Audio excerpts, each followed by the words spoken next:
Hillary Clinton is mingling with the stars in California, while Bernie Sanders was halfway around the world today at the Vatican.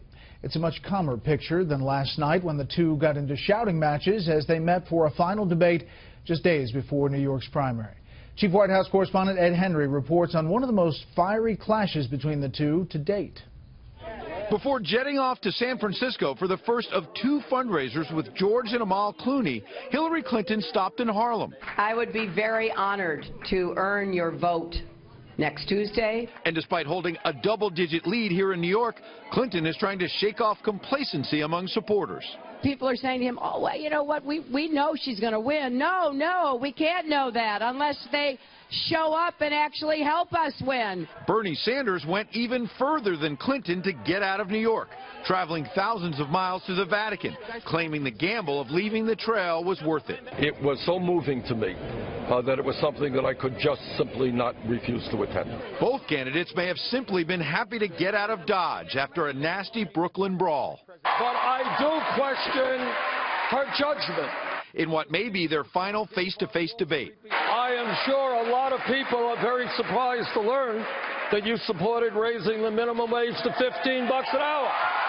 You know, wait a minute. That's just not accurate. I have stood on the debate stage. If you're both screaming at each other, the viewers won't be able to hear either of you.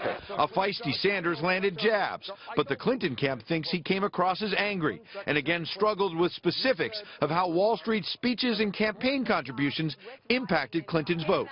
He cannot come up with any example because there is no example. I stood up against the behaviors of the banks when I was a senator. Secretary Clinton called them out. Oh, my goodness. They must have been really crushed by this.